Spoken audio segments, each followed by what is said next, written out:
So today's video is very special. It's not the normal Star Wars video. It's something really cool because our friend of the show, Nick Uttam, is making movies. He's out there every day making art, and today we're going to interview him and the director of their newest feature, Frankenthug. So I'm Jeff Hicks, and I'm with Nick Uttam. How's it going, guys? And Richard Tanner, the director. What's up, everyone? So guys, your newest movie is Frankenthug, and the name alone has got me interested. Would you like to tell the audience briefly what it's about? Sure. Now, Grant, I need to say something first. Nick, that's the first time I've ever heard your last name spoken aloud, and I had no idea that's what it sounded like. So that's fun. Nice to meet you, man. Oh, funny. God damn it. Yeah, even my bosses at work is like, Nick, yeah, I'm just going to call you Nick. Like, even she's like very wary of that. It's just like, all right. Just call me Nick. Leave it at that. Don't worry about the last name. Yeah, no, that's fun. We'll have to take you to the liquor store. They'll ask, and fuck we'll remember you. now. Fuck you.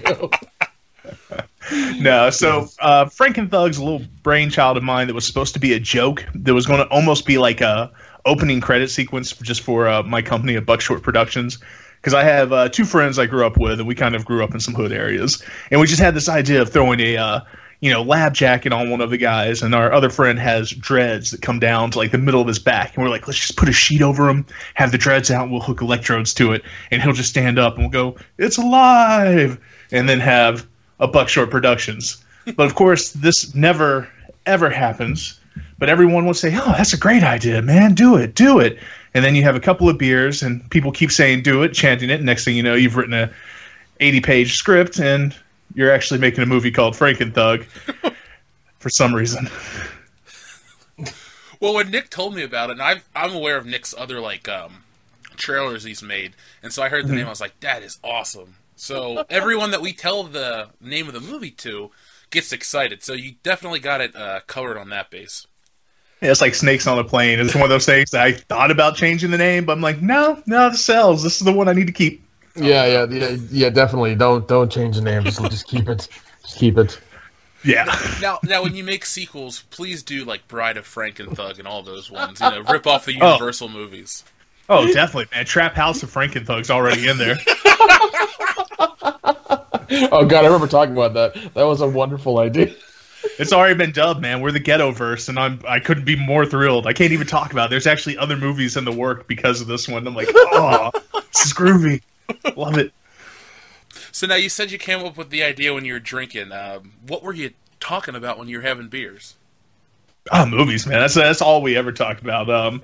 I'll end up sitting on the front porch because all my friends smoke it and drink so many beers, and we'll just start talking about these stupid movies we've seen or what's going on, and we're like, man, we should do this, we should do that, and all it takes is that one person that goes, yeah, that's a good idea. Now that person's usually Nick, who's just like, oh man, do that. That's fucking funny. Because my mindset is do it all. Who the fuck cares? Yes, not everybody's gonna love it, but not everybody's gonna hate it either. Just do it and see what happens. Like that's always my mentality. That's a good mentality, man. I've seen some bullshit out there. I've seen Easter Sunday. I know. Father's Day. That's the movie I consider the biggest piece of shit, Father's Day. So you guys definitely will get my vote over Father's Day no matter what. So, right. Now how did you meet Nick? I don't know if I'm allowed to talk about it. Oh. So you guys were at a secret super orgy and hit it There off was a booth in a bathroom, and I put my foot under the stall and started tapping, and next thing I know, I met Nick. Oh, 3 fingers went through? Okay. No, I was the one tapping the foot, motherfucker, not you, right? Let's get this right. Let's get this right. All right. We'll go with that story, That Nick. worked out way well. Yeah, from a previous film that I worked on, I worked with Danielle Page, which is a good friend of Richard's, and she asked me, it's like, hey, Richard's got an idea, and he needs your help, talk to him about it, and I was like, yeah, sure, I'll talk to him. So I think it was at Days of Dead this last February, this last year. And so I talked to him about it, and I was like, yeah, man, let's get together and we'll hash out the details and what you need me to do, what I can help with. And we'll see how it goes, and we'll work from there. So we met up, we had some beers, had a lot of long talks about horror movies and film in general, and then we shot a short over like a period of like 6 hours over like I think a weekend. Yeah. And then he really liked the way I worked, and I was easy to work with, and so was he. So it was, and plus he knows he knows what he's doing. He knows his own shit, so it's fine. And then he's like, well, let's start doing Frankenthug. Let's get it going. Let's get it all solidified, and we'll start. So that's what happened. So that's crazy. It's only been since February. I didn't even think about that because it was Days of the Dead. Like, I think I was working on the script then, but the script wasn't even finished. So this has been less than no, 7 months. because Daniel talked to me at that convention. He's like, yeah, Richard wants to talk to you about this. I'm like, oh, cool, no problem. And then we hung out a lot that weekend. I was drunk off my ass that Saturday. Yeah, you were. I've seen White Girl Wasted, Nick. No. I was beyond that. I was like blackout wasted, Nick. Like it was bad. It was really bad. I've seen that too. This was I fed me you and my Everclear. actor keeping him from falling out of chairs because he was passed out trying to watch movies. And just every 5 minutes or so, it was just tap him on the cheek like, "You're falling over, man. We don't know where your room is. Get up." Oh no! The only thing I remember is kind of getting up, looking at you, and then like stumbling out of the theater in that convention and calling Lyft. That's the only thing I remember. You didn't even stay at the hotel? No. Dude, you just woke up on a park bench somewhere. Oh god, no! It's Saturday at a horror convention, man. I know how this shit works. You like I plan ahead of time. I was like, I Ubered there and I Ubered back. Like that's how that worked. This way I wouldn't have to bring anything with me. I didn't bring anything of like importance with me either. So I was like, fuck it, it doesn't matter. So tell me about some of the other people involved with Frankenthug. You mentioned Danielle Page. Who else is involved with the movie? Danielle Page is a huge part of it. She's our producer for this one. She also is one of the stars in it. She's our female lead. She's been working with me on every movie, and she's actually worked with Nick quite a few times now as well. Like, you've done what? 2 movies for her and 2 movies? No, you've done 3 movies with her and 2 movies with me. Correct. Yeah. Jesus Christ, you're a part of us, man. But she's pretty good. She's young. She's turning into a new scream queen in the independent scene, which is really cool to watch that happen. And then we got some new blood on this one too. A guy named Dante Sellers, who hasn't really done much, but man, that dude can fucking act. Like he just like acts circles around people I've seen in this business for years, and it's really good to have him. Just to have that new kind of attitude on set. It's really nice. Oh, we also had Nathan. That's right, and we did. We had Nathan Hamilton, the son of Celluloid himself, and that's another dude that kind of came out of nowhere because I've never seen him act really before because he's been in Jimmy Bickert's Frankenstein created Bikers, which he had kind of a bit part for him. Like he wasn't really that involved in it. Like he was just kind of a background character, but we took that character and gave him line after line after line, and man, no. I think it was the day we shot the band stuff. Yeah, and you had nothing written for you. Really nothing written for him, and then he like wings it, like he wings it like 2 or 3 times, and then about the 3rd time he gets he nails down what he wants. And he's got it in his head. He doesn't even have it written out. He just has it like memorized, and he had to do it I think a total of 7 times. Yeah. But once, like the last couple of times, just because I think it was a continuity issue with his glasses or something. Is what the problem was. Yeah. But other than that, I mean, like he nailed it and he did amazing, and it's just like he's got fucking presence, and it was amazing. Oh man, he even did a video. He was did an intro for the Casket Creatures at the Masquerade recently, and I saw. Oh yeah. And I was like, look at this son of a bitch, man! I'm gonna put this in the movie. Yeah, he was. Daniel got it because he was there. I saw that. That was amazing. Yep. There's another person to talk about. Daniel Witten. He's our special effects guy. He's the most inappropriate man I've ever met in my life, but goddamn, he knows how to make some gory shit. So we use him. Yeah, he's inappropriate as fuck, but he means well, and he's nice, so it's fine. Country is a fucking turnip too, man. Oh god, he is. Oh god. So tell me about some of your effect shots. Some of the effects, man. We actually pulled out all the stops for this one, I think. Even though I'm pissed off at Danielle and Cassidy Rose because they said my movie's not gory, and fuck you. This movie's gory as shit, man. I just don't. A lot of the blood's going to be special effects added later, so it can just be over the top. Oh, okay.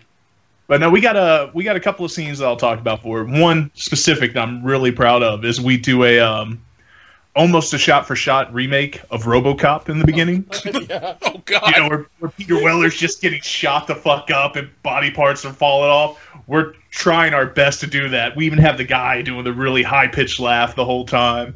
And just, pointing the guns out. Oh, it's magical. I've actually edited that part already. So, assuming the special effects... Did you watch RoboCop thing as you were editing it so you could get the beats down? Damn straight I did. No, Jeff. The day we did this, we're all in this living room, and he's like, "Here, you guys need to watch this." So he plays that part for us. Like, I know it, I know it, and you know it. Like, we all pretty much know it because we watched it as kids. But some people didn't, and it was funny because they're all like, "Holy shit, we're gonna try to do that." It's like, yeah, in that kind of vein of that, but not exactly that. Like, calm down. They're like, you're not this good. I'm like, no, I'm not, man. But this is silly. This is the one scene in RoboCop that's just kind of like, other than the dude coming out as RoboCop, it's just kind of stupid. Like, gunshots don't work like this, man. People don't blow up to parts like this. It's great. It's easy to do ish. Yeah, it's all about editing and timing. That's all it is. Exactly. We do have a really fancy head smush in this as well, which I'm very proud of. Because you never understand how easy it is to make a head out of a cantaloupe and just step on it until you nearly break your actor's leg doing it. But that wasn't my fault. That was Tequila's fault. Oh, God, I remember that day, too. Jesus. That was a rough day. Yeah, because we're doing some night shooting, which is always wary and never a good idea to do. But we got it done. I think the shots look pretty good, and we had to do. Yep. I have learned now never to do it at night, though. Night's not the best time to shoot, apparently, when you're poor. Well, speaking of days, how many days did you guys? What was the production length on this film? Oh man, I actually, since I've been editing and organizing everything, I actually did the math on it. We did this in 9 days over the course of the summer. Okay. It was 9 days, and one of those days was just a photo shoot. So yeah, like the actual filming process, 8 days, a couple of rehearsals, a couple of meetings in between, but the only days on set were those 9. So I'm kind of proud of that. But it took all summer to do, just trying to get everyone organized to be in it, because we had we had some hellacious days on that too. Oh, I think the day at the shed, that was pretty bad. That was a rough location. The party scene was the one though that wore me out so bad, dude. That party scene, we just had so many bikers there. There was like no women, and I had to work really hard to make it look like there was a lot of women there. We were trying to make it look like it was packed and everything. Yeah, it was a task, but I think we have enough footage of that to where it'll cut together nicely. Yeah. And then all the women wanted to come at night when we were done. It's like, well, here, just drink. I don't care. Oh yeah, because I was supposed to have friends who were going to come in and help out, but they didn't. They had some issues. And I tried, calling whoever I could as well, but nobody wanted to show up. It was weird. That's always the thing that sucks about party shots in general, is that if you don't know enough people to do it or don't tell people ahead of time, they will not show up. It's weird. It's fuck that. We told everyone early enough, and everyone said, "Sure, let's go." And they're like, "Oh, it's today." I'm like, "Yeah, I've been telling you for a month." Bastards. That's true. That's true. We did. Yeah, you need to invite like 10 times more people than you actually need, and then you might get the amount you want. Yeah. Right. Yeah. That's exactly it. Yeah. So would you guys say that was the biggest challenge making the movie, was the party scene, or were there other scenes that were just a bitch to shoot and you guys are like, wow, I can't believe we lived through that? Let me think. It wasn't really any of the scenes. Like all the scenes once we got to it were fairly easy except for the shed scene, but that's just because there was no AC and it was the middle of summer in the middle of the woods in a shed, and it was awful. It was and then the humidity is what was the problem with that. Like we kept pounding waters, and that wasn't the problem. It was just that it was too humid, and everyone smelled. Yeah. we all smelled like a dirty ball sack. That's what it was. Ugh. I don't even want to see the behind the scenes because like I'm just in a wife beater, like I've given up, and I'm in a wife beater wearing like a chain, and I was just like, fucking film. I'm gonna sit right here. Richard is sitting on a cooler and just like directing from the cooler. It's like the only time I've ever directed sitting down where I felt like a real director. I'm like, yeah, fuck that. I'm done. I can't do anything. There was a point where I felt like I was gonna pass out. I just sit in my car for 5 minutes, the air conditioning blasting, just so I could like, film for another like 3 hours. It was bad, man. Yeah, it was. But no, my worst part about filming was the actors. It always is the actors. Fuck actors, man. I love them. I hate them. But at one point, we lost like, I don't want to say we lost half our actors, but everything got like switched around where 3 actors couldn't do it because God rest the soul of one of them did pass away, and his bandmates were having some trouble. So we readjusted them, but then we found out some people were going out of town, so I had to change the characters around again.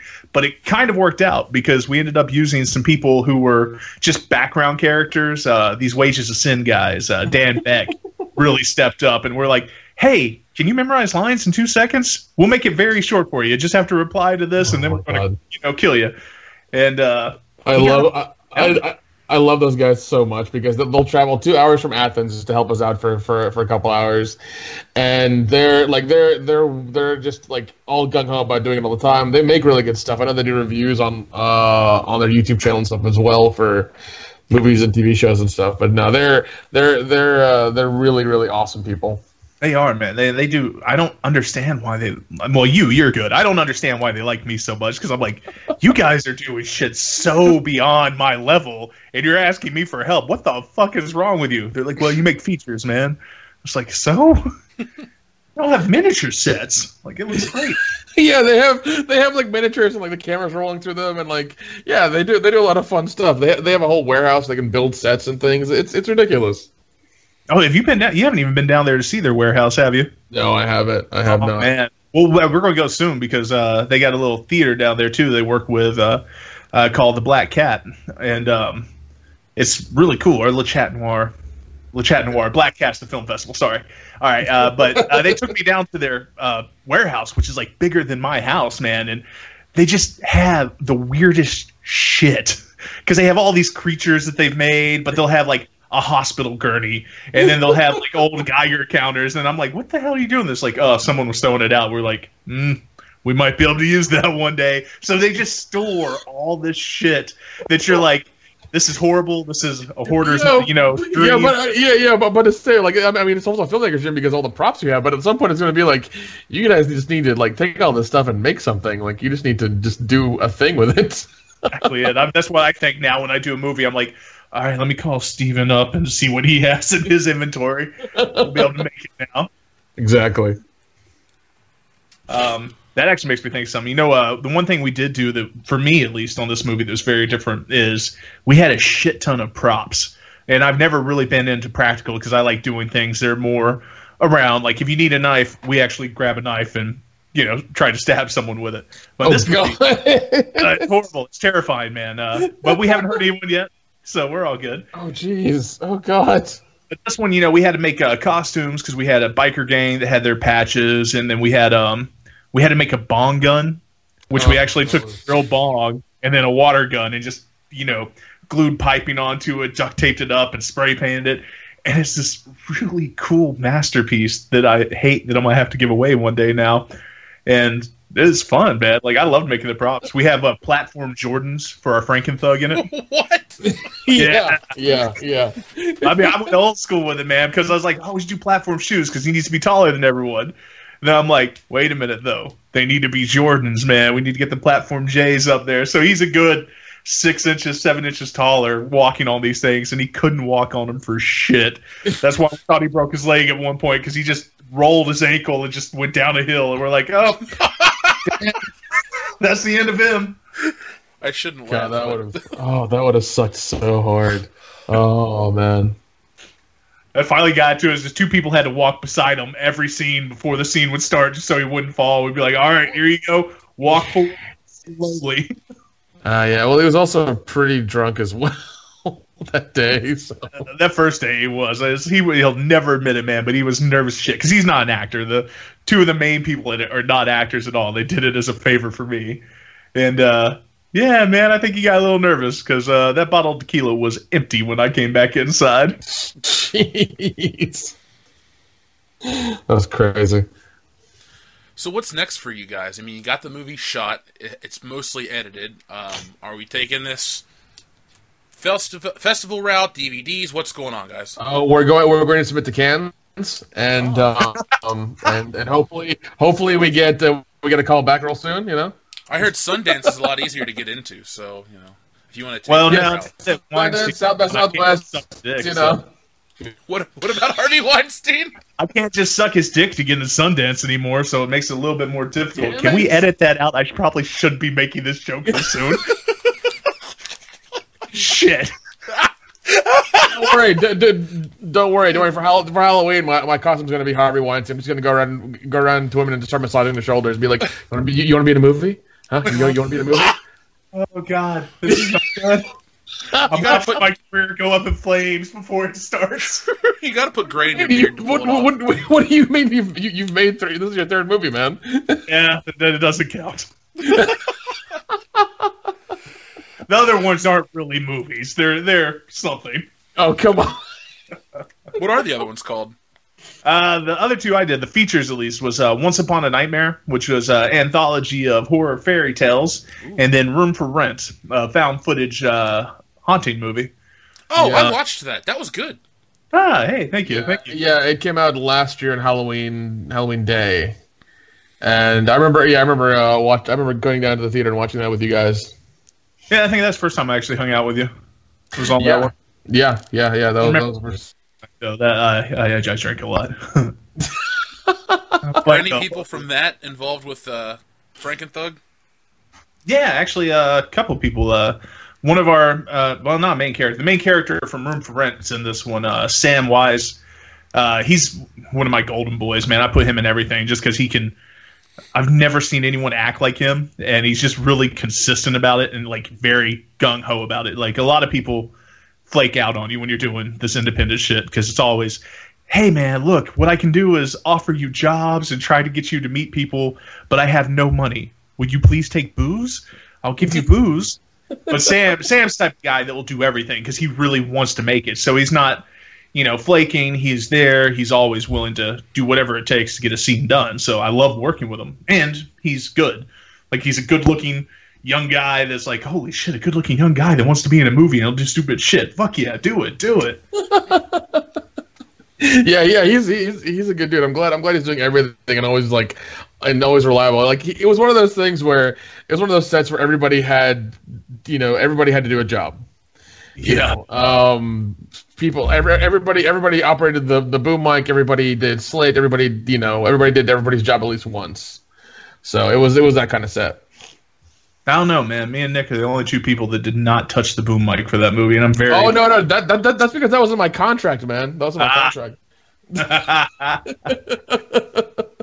I'm still scared of the boom mic. I don't want to do it. No, the thing I fucking hate, the most is when like somebody who has been there the entire time who's not there the day that we need them and operates the boom mic is not there, and then have to teach somebody else to do it, and then constantly watch them as they press the buttons to make sure they record the audio correctly.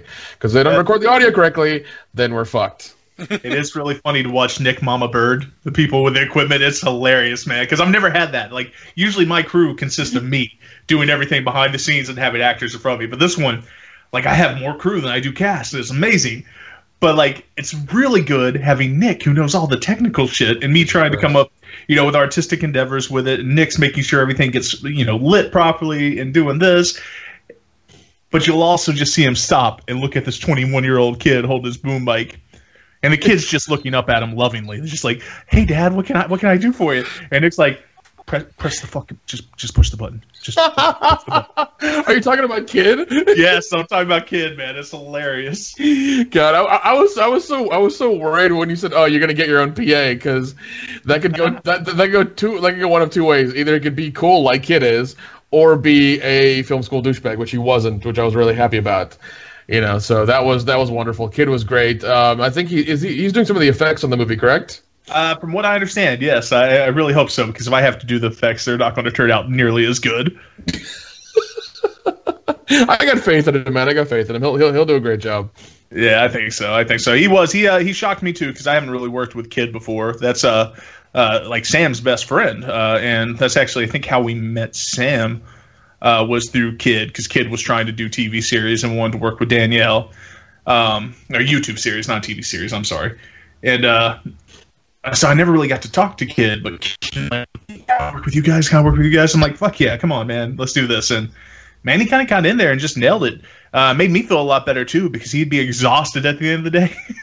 And I'm like, yeah, he's 21, I'm 32, like I'm fat, and I'm looking at this kid who's, not fat, young, fairly healthy, and he's just like, I gotta sit down.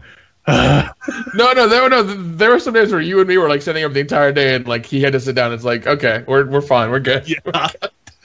Oh man. Because we've been through this. We know how this goes. Like we're prepared for it. Just make sure you have nothing to do the day after. Yeah, exactly. A lot that night, and then you just don't move the day after. You just sit there in a coma, like. Oh yes, because the next day, everything hurts. Everything hurts. Yes. Shit, I think I did camera work 2 days on this movie, and then I realized the difference between my camera and Nick's camera is just all this setup that you have that you're holding, and you can't move. So all of a sudden you have a cramp in your side, and then your ankle like gives out, but you still can't move. So you just deal with the pain and just start pouring sweat. Man, it's. Why the fuck do we make movies, dude? Like, this is stupid. Because we're not good at anything else. That's why. Some people would argue that we're not good at this either. That's true. That's true. That's very, very true. They'd argue that as well. But at least we persevere and we keep trying and we keep going with it. That's the difference. That is true. Yeah, like we just don't give up, even though we probably should, and just go get a corporate 9-to-5 job, which would be easier. But that would be also really boring. So. Yeah, fuck that. Make movies. Rest of the life. Just die on set with a camera in your hand. That's how you want to go. That's the dream. That is the dream. Hopefully that dream happens tomorrow. Oh god. Because then your movie would live on forever, like the Twilight Zone movie. It's a shit movie, but somebody died, so people still talk about it to this day. That is true. Yeah. So, would you say what? I still have to be mad at John Landis, even though I like a lot of his movies. I'm like, fuck you, dude. You killed him. Yeah, John Landis is one of my favorite directors. I think he's fallen off in the last 20 years, but that's neither here nor there. So, you guys, we jokingly said about the Cannes Film Festival, but you guys had your hangout for the DVD party, right? On 2 Saturdays ago? Yeah. How'd that go?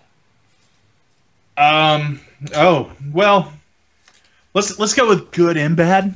Oh, okay. Man, God, we sound like alcoholics in this thing, but Nick screwed me over. I didn't realize this until a couple of days ago, by the way. How did I screw you over? Well, because I remember the first half of it. It went really well. We had 900 viewers that night, which I've never, ever had that happen in one night. That was crazy. We made a really good killing on our Indiegogo pre-sales, but there's this real big fear for me because I don't remember the last hour of the show at all. I've had to call 3 people up and be like, "What the fuck happened?" They're like, "Well, you kind of tried to rape Sam," and I'm like, "What?" They're like, "Not rape. Rape's the wrong word, man. But you did try to pull his pants down for a good 20 minutes. Like you just kind of held him in the air and it was like, show your ass,' and shook him at the camera, and he refused. But he's small, so I can pick him up with one hand and shake him. So apparently that happened." But I blame Nick on this because Nick wanted to make Long Island iced teas because Danielle just turned 21. And he's like, we should get her Long Islands. And no. Hold on. I didn't make them for her. I made it for everybody in reality. But she's the one who kept getting the fucking premix and drinking that and saying, "Oh, this is good." I was like, "No, bad girl, down. Don't do that. I'll make you a real one." And it was a giant pitcher. It was a gallon pitcher of Long Island iced tea that I made for everybody. Richard drank it primarily. And it's also, I didn't realize how strong it was because I'd been drinking beer earlier that night because I was nervous. I was like, there's 700 people watching us. I don't need to be sober for this, so let's get a little drunk. But the beer kind of ran out quick, so I'm just throwing back these Long Islands, and I'm like, I think it'll taste bad. This is pretty good. The next day, I kind of went and sniffed what was left over, and I was like, holy shit. No wonder I don't remember last night. It was fucking awful, man. I was like, it was good, though. I mean, it was good. It's exactly what I wanted. I hope I was entertaining. Like I said, the last hours, a little bit of Blur. I kind of felt like Stephen King making Cujo. So, you know. Well, like, I know. Like, you know, thank God Kate was there because we got having technical problems trying to get the damn computer going. Facebook Live. You know, a lot of people watch it, but god damn, it sucks. Yeah. Holy shit, man. Because, like, the slightest change in network connectivity and, like, everything goes to shit. And, you know, like, we would have slight changes or, we'd try playing music or a song off of YouTube, and then all of a sudden, like, it would just immediately go to crap. And we had, I think, my phone running for your Instagram. We had Cassidy's laptop running for YouTube, which apparently was the best because that was clear and the signal was good and didn't have a problem. But nobody was watching it, so that's the problem. Nope. That had 40 views on it. We had Instagram going. Yeah. Because you gave me your login, so I went live on Instagram on my phone, and I literally like jerry rigged my phone on like the tripod on this holder with like the power wire plugged in with like a fucking wide angle lens on the camera so they could see everything. Like I had it like rigged up perfectly, and it went on for about 30 minutes and nobody watched it. So I was like, yeah, there's only been one person watching it for like 2 minutes. I'll turn it off. So. Okay. I do remember. So like I tried it, but it failed. I do remember parts of that because I remember the really cool tripod that I thought was a butt plug at first, which concerned me. But you know. And then apparently there was a podcast after that I was not aware of until recently, which that was shocking because I was on it. Wait, hold on. Oh, yeah. The Fancast. Yeah, the Fancast. That shit was crazy. I went outside because Nick had just disappeared. I'm like, the fuck's going on? He's like, shh, I'm on the show. I'm like, what do you mean you're on a show? I'm just like drunk and yelled at him. He's like, here, can I talk to Richard? And I just started talking to these random guys. The random No, Brian, not Byron, Brian Lape. You know, would like Brian, I think Kenny as well, and Oggs also helped out and like kept saying like asking like just questions all night, like ridiculous questions. And so I think a little bit after that or around that time, Kenny and Dan and Brian were doing the Fancast. So afterwards, Brian like puts a comment somewhere, and I'm kind of drunk as well, and he's like, you know, oh, get on Skype. And I get on Skype with my phone because I couldn't do it on my computer at the time. And I get on there, and then, you know, they're talking to me about what happened, and then Richard walks out to check on me, and I give him the phone, and like he's trying to use the phone like he's FaceTiming, and I'm like, no, use it like a phone. Then he flips it around to the back camera. I was like, no, use it like a phone. And he puts it in his ear, and he's like, hey guys, hey, I can hear you now. It's like, yes, use it like that. You seem like a party. Yeah, a little bit. And like he talks to them for a little bit, and you know he's walking around the porch and just like declaring everything, and then he finally gives me the phone, and he's like, I gotta pee, and then you know, so you hear him in the background while I'm talking to the guys in the Fancast of him peeing off the porch because he's really drunk. So yeah, that was interesting. It's nice to have planned. It's great, dude. It was an interesting night. It was a little stressful trying to get like the thing going. We kept having problems with it, but I think it was fun regardless. It was a lot of fun. Yeah, it was. That goes into another thing because I realize now that we talked about Cannes and Sundance, we are submitting to festivals and cons. Man, I know the first one we're really doing is going to be Days of the Dead Atlanta. That'll probably be where we premiere. I know we're going to get a panel up there, which is better than showing the movie. But we'll actually have a panel to where we can sit up there and have someone, you know, talk to us and be in front of a crowd. Basically do this live, which will be a lot worse because then people actually have to see my face. But, you know, we'll put Danielle up there too, so that'll even it out, I think. Well, there's beer. That'll help you get through it. Oh, definitely. Yeah, I'll make another picture. Don't worry about it. It should be fine. See, I'll fall for it again, too. That's the problem. I will fall for it. Be like, oh, Long Island. I love these. It's going to be you getting sloppy drunk on a panel. I can see it happening, definitely. But here's film that. But no, I was gonna say that. Here's the thing: people are gonna see that, and they're really gonna start pulling out their phones and videotaping you and asking you dumb questions, and you'll be an internet sensation like overnight. Oh shit!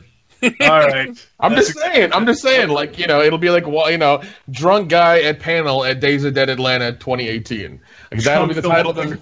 Yeah, drunk filmmaker panel. Like that'll be the title of the video. It'll go viral like overnight. Oh shit! Oh god, nightmares! Just nightmares till February, man. I think that should be your next movie, The Drunk Escapades of Richard Tanner. Like I would watch that twice. We could do a documentary on that. Just film me every night. Yeah, just we'll just attach GoPros to you, and we'll let you loose. Now, how many? There's just me conversations of me with my cat, really drunkenly be like, "Why don't you love me?" You sound like Barney in that episode of The Simpsons. Don't cry for me, I'm already dead. We'll have you. We'll just have the camera on you while you watch like crazy emotional movies and see how your mood like goes up and down. Just get you doing weird stuff. Show him The Notebook drunk. There you go. So, Days of the Dead is what, February? Yes. Yeah. How much work do you guys have left to do between now and then? Is it you have enough time to get it, or is it are you like racing towards the finish? Do you have a lot of stuff to do behind the scenes still? I'm racing toward the finish. I feel like I think it's very possible that we won't have troubles with it, but we can't fuck around at this point. Like, and the good news is it only has to touch 3 hands from here on out. It's gonna be me, Nick, and Kid. So it's not like we're scrambling to get everyone else here to do stuff. It's just like I have to get it edited. Nick has to get some color correction and some sound correction to it and fix my editing. And then Kid's going to go through and actually do the special effects for it. And then we have to make the DVD. But all things considered, Jesus Christ. Yeah, I think I can be done, a couple weeks into November with fully editing this movie. And then okay. Yeah, I think Nick will probably get done. Minus holidays, he'll be done in December, and then hopefully Kid will be working on it at the same time, and we can, get the DVDs printed up. So that's the goal, anyway. Shit does tend to happen last minute, though. Yeah, but I mean, everything's already in place. I have a lot of the stuff already there, and color correcting, I think, is like honestly, I can do two passes on it, which at the very most will take a week or two. Sound design's going to be a little bit more involved. That's really going to be a lot of like note taking and sitting down and realizing what needs to go where the sound needs to come from. Is it going left to right, like cars and bikes and things like that? What else do we need? Just it's a lot of like that's all sound design is creating atmosphere and creating the environment you're in, because sound is 80% of the movie. Without that, you don't have a movie. It's just something playing on the TV. So without that, you can't really sell where you are. That's the way I feel about it anyways. And it's just, and you only need a couple of things to really sell, where you are in the movie and what area you're in. Like, it's really easy. So it shouldn't be too difficult. It's going to be a lot of like thinking, like it's going to be a lot of problem solving basically of like, we're here, what do we do? Like if we during this kill or this particular scene, like how do we make this sound and just stuff like that. That's all it is. Yeah. It's shit that no one cares about until they don't hear it and then they're pissed off at you. Oh no, yeah. Yeah, exactly. But it's one of those things that if it's done really well, nobody will notice it. That's what you want. Even with editing, if nobody notices the edit and it's not too awkward, they won't care. It's just a movie to them, and they'll go on and watch it and have a good time. So that's really what it is. I mean, nobody cares. Nobody cares about the jobs that I do: the camera work, the sound design, or the editing. I care. I care too. Oh, you guys are sweet. Because I never want to do it again. That thankless goddamn job. Let me be Scorsese. I'll act tough. Oh, jeez. So what's next? I mean, this sounds like it's on a good path to being complete. You said you guys have a trilogy you're working on? It's not even a trilogy yet. I think it's going to be an entire universe. Because I have the one bit of news I'll give out is I actually have someone that wants to direct one of these. I'm not going to give out what it's about yet, but they want me to write it and kind of put it in the same universe. But I think we are. I think we're just going to kind of go through those Universal monster movies and, ghetto them up, man. Just make all the different ones, because what was it? Blackula never really got out, never really did that great. It was the 70s. You haven't really had the resurgence of it. The closest we had was Tales from the Hood. So, Which we did a drunk commentary for. Oh, I love that movie, man. Same here. Oh, my God. Yes, it's time for something like that, though. Like, especially in the underground and that indie scene. Oh, man, everyone wants to just, make these torture, rape movies that, like, you see one of them, like August Underground. I love those because they're gory, they're disturbing, they're psychotic. And it's like, oh, man, this is rough. But then, 10 years later, everyone's fucking still doing this shit. And there's the same fucking story. Crazy dude who has a camera who's going to go just stab up this person. And they may die, they may not die. And it's like, man, stop trying to be so serious. Like, you've got fucking $500, a rubber band, and some fucking fake blood. Like, you need to do it like they did in the 80s and the 70s, man. You need to make the stupidest damn thing you can do and just live with it. Like, take up for it, man. Do the Sam Raimi, the Bruce Campbell way. That's we need more of it because no one wants to be silly anymore.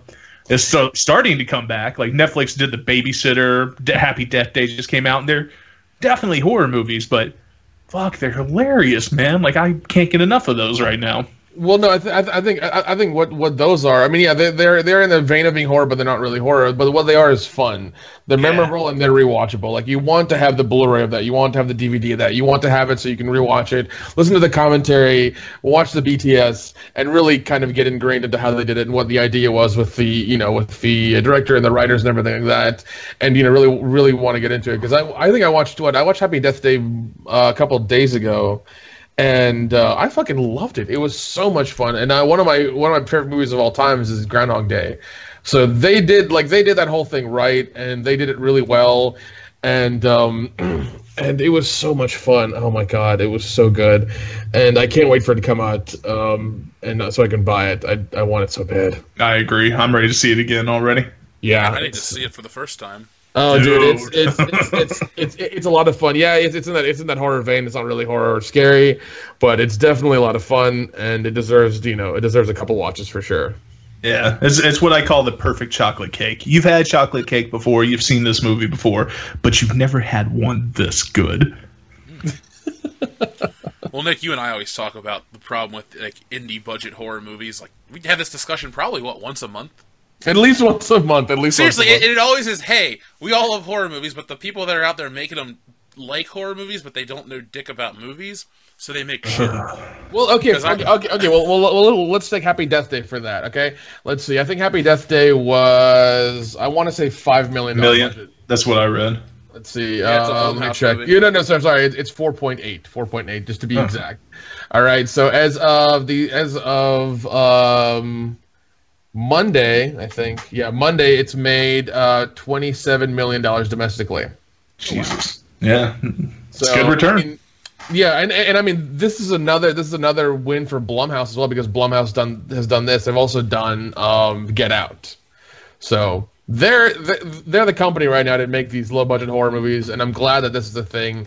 I'm glad they're making money. I'm glad they're making a difference in Hollywood because it's funny because Hollywood's spending hundreds of millions of dollars making the comic book movies or the franchise movies, the universe movies, and people are starting to get fatigued by it slowly and slowly.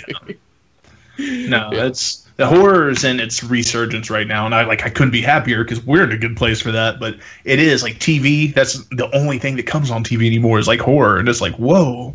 I would have never thought about this, 10 years ago, that there'd be a horror TV show. Supernatural was all you had, and that wasn't really horror. Yeah, that was like dipping its toe in it, and that's about it. And now it's like the only thing that competes with, superhero movies is a fucking horror film. People will go see that. Like, I give no shits about Jigsaw, but that movie is going to be packed the fuck out, man. When I saw Get Out earlier this year, I went to like a 10 o'clock in the morning showing because I wanted to see it opening weekend, but I'm like, I don't want to fight a crowd. I got there and the movie sold out at 10 in the morning on like a Friday or a Thursday, and I'm like, dude, what the hell?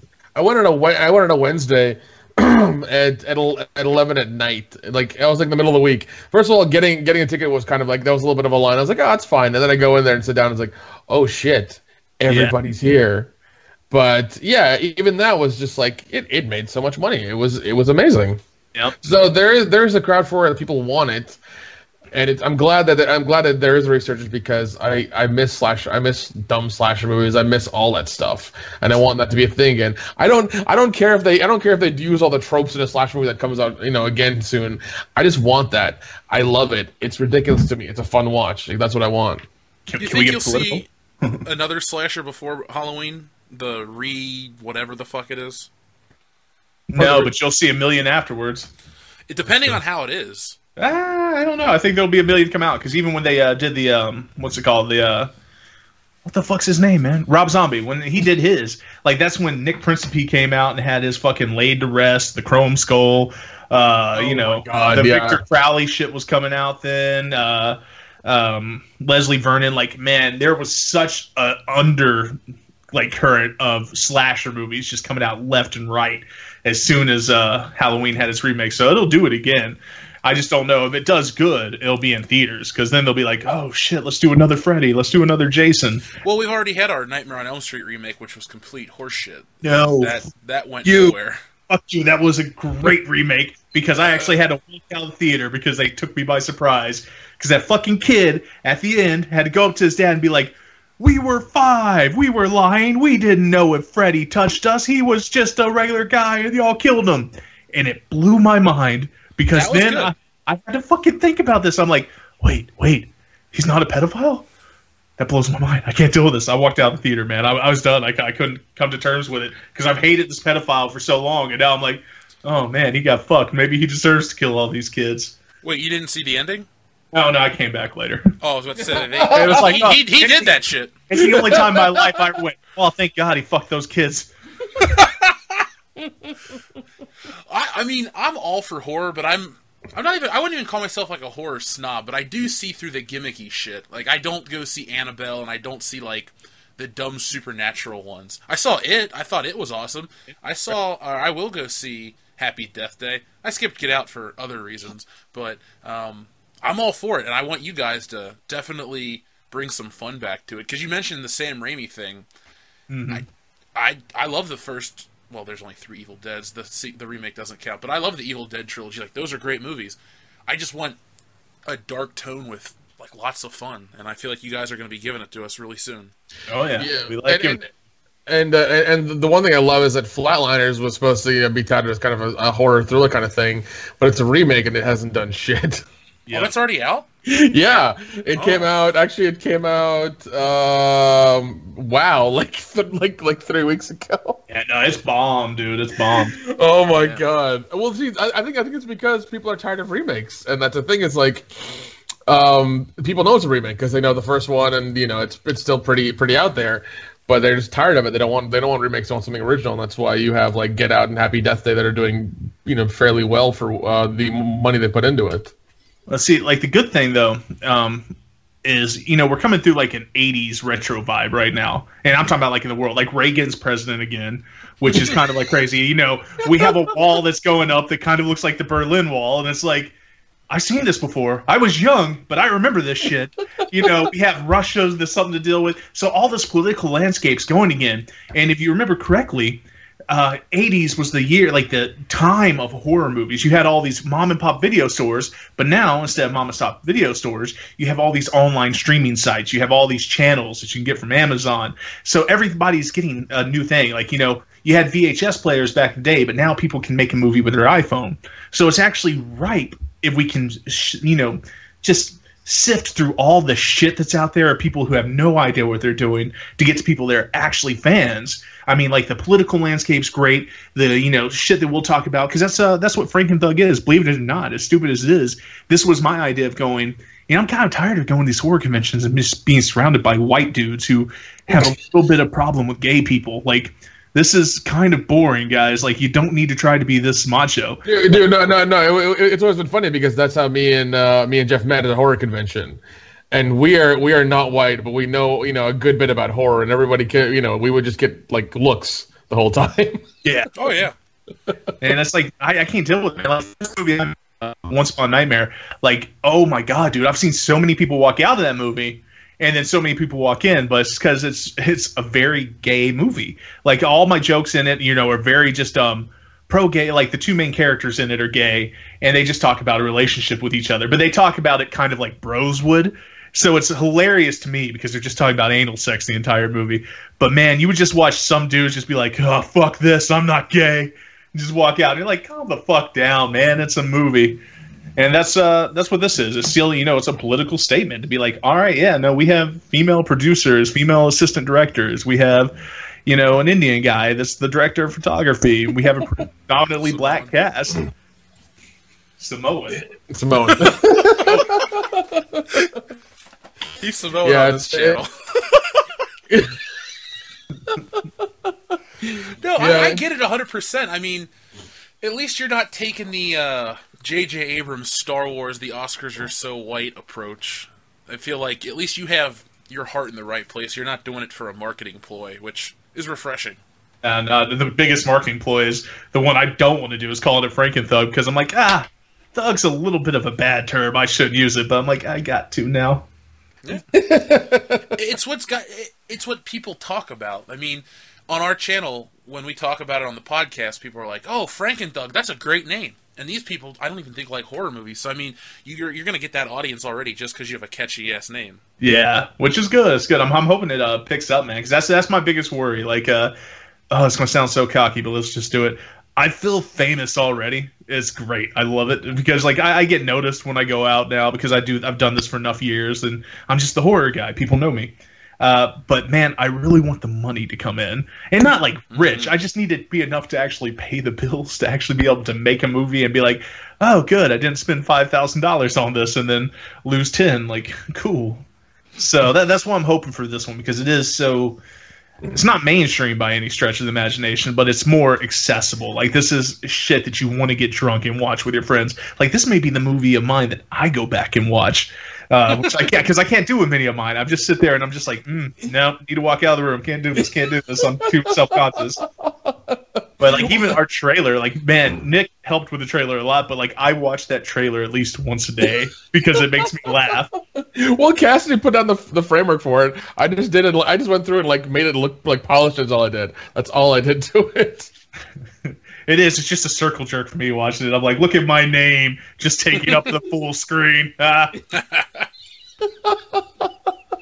There's nothing wrong with being proud of your work. No. Like you've been putting it in for years.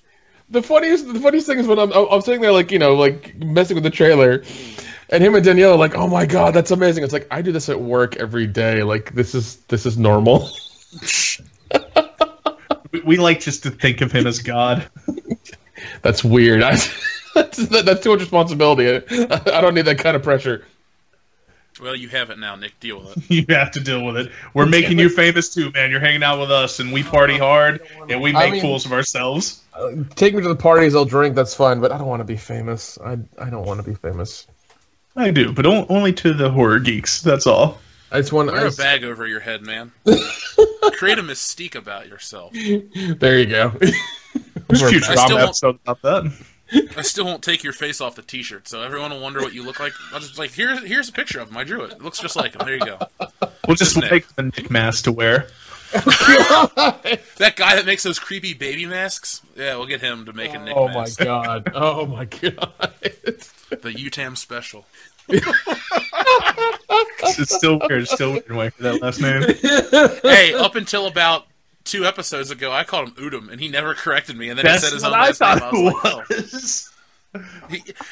I was just like, oh shit! I think I should stop being an asshole and call him by his real last name. Listen. We all know where I used to live in a very small town in Tennessee. Like them, as soon as they went down the roll call at school, I knew who I was. I knew exactly who I was. It's like Nick. like they couldn't say my legal first name. They couldn't say my last name. Like they kept turning the thing around and like looking at it closer and further away. Like I'm here. I'm right here. The name you're looking at right now is associated to this person right here. It's me. Just yeah. Call me Nick. It'll be easier. Let's call you Matu from now on. My God. Do your last name backwards. Hey, that's actually a really cool name. So, do you guys have anything else you want to talk about for this before this little interview comes to a close? Actually, kind of. I'd like to hit Nick up with something because we are in the middle of a campaign to try to get sales, get people on the pre-orders. I don't know how familiar you are with Indiegogo, but a lot of people will do that shit before they finish a movie, and I hate that because I've spent money on them and seen people fail because it's hard to make a movie. It usually doesn't work out. So I don't like doing those things until after I know the movie's in the can, and all we have to do is get it out. Like, push comes to shove, if I made $50, those few people who ordered would still get a finished product. It would just be a shitty looking product because I wouldn't have much packaging for it. On this one though, I know we're actually going pretty hard for it, and like Nick's a godsend for it because he is God.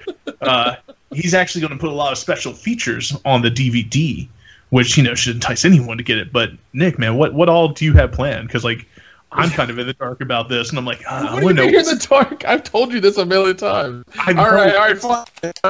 I'll go through this. All right, I'll go through the list. All right. We're gonna have at least a commentary track on it for sure. We're gonna have a BTS video. We're gonna have a photo gallery from all the photos from the set and everything we've taken. We're gonna have a music video that we made while shooting the movie. I've let them out of the bag.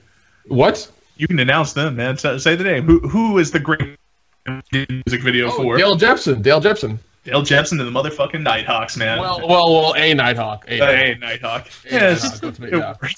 Yeah, Dale Jepson and a singular Nighthawk. And also I'm going to announce this because this is going to happen. If we hit if the Indiegogo hits $5,000, there will be a WCBS exclusive drunk commentary on the DVD. Hey. If we somehow make it to $10,000, I will give that to Jeff, and he can release it at his discretion. There you go. So that's what we're doing. So what you got to do, listeners, if you're a fan of this channel, great thumbs up and thank you. But what you got to do is you got to share this video. You got to tell all your horror friends. They got to tell their friends, and they'll tell 2 friends, and so on. You got to get this shit made, because we always sit and bitch about how much we hate movies that are overly produced. But if you haven't been paying attention for the last essentially hour, you've heard 2 guys that are passionate about their art. They're putting their entire lives into this. Now it's in your hands. If you really want to make a change in entertainment, just click the share button. It's really not hard to do, and help these people out. And then head on over to their Indiegogo. All the links will be in the description of this video. And you just help, and you'll be a big part of this. And you can always feel good that when they succeed, you helped them. And then more good stuff can come out, and more good stuff can come out. And then we can all be happy, because there's no more shit clogging up cinemas. No more emoji movies, no more remakes. Just original shit like this. So I do plan on making the emoji sequel, by the way. Just throw that out there, though. But I want it to be the poop emoji. Acting gig? Yeah, definitely. I want you to be the poop emoji the whole time. No. Our emoji movie will be like the old emojis you had to like type out, like where there were like 3 things in one. That's what it's the gonna semicolon, the period. It'll be emoji movie the prequel. That's what it'll be. Couldn't we legally make that? Yes, you could. You could. There's nothing wrong with that. They don't have to write the entire thing on a Razor flip phone. Forget Who Killed Phil, Nick. We're making that. Jeez. I'll throw away what I've done. We'll make this colon the movie. There's gonna be a lot of animation and stuff. It'll be way cheaper. Way cheaper. Jeez. So Richard, Nick, do you have anything else you want to say? Thanks for having me, man. This was fun. I like the show. Well, thank you. You can be on anytime you'd like. Anytime we talk about horror or anything else, just hit me up. I mean, we're always... There are some people that aren't allowed on the show. They know who they are. But you're not one of them. Damn. So feel free to stop by anytime. We're now friends on Skype. If you're ever free on a Thursday night, or when we do commentaries for movies, message me or Nick, and you can be on, and I'm sure you have great insight to all kinds of shit. So yeah, let's do that. I want to be on one of the Beverly Hills Cop ones, man. Let me do that. Well, there's number 3 left, so if you want to get on that shit show, just let me know. The best one. Maybe you should be on this channel. Oh, damn. No, you could be on it. Maybe I'll sit that one out, because I hate that movie. Oh, come on, man. There's Axel Fox in it, man. How do you miss up on that one? He has Furry based off of him. I got the DVD. Beverly Hills Cop 1 is my 4th favorite movie of all time. It's very depressing to watch the franchise go from, man, this is one of the best action movies ever made, to, wow, this is hot shit. But you know what? That is a topic for another video. Nick, you have anything else before we close this out? Yeah, bye Frankenthug, motherfuckers. Yeah, bye Frankenthug. So, listeners, thanks for spending your time with us today here on World Class Bullshitters. The movie's Frankenthug. The director is Richard Tanner, and the everything else guy, the godsend, is Nick Uttam. I only did camera work. Get it right. I only did camera work. You only did everything. Oh, jeez. Oh, jeez. You should put that in the credits. Nick Uttam. He only did everything. He's the Tommy Wiseau of this film. Oh, God, no. Don't do that. Don't do that. Do you take your pants off? Okay, no, but thanks. it's Fly was just the movie. Oh. Well, they don't call me DP for nothing. That's a special feature I'd buy into. Oh, my God.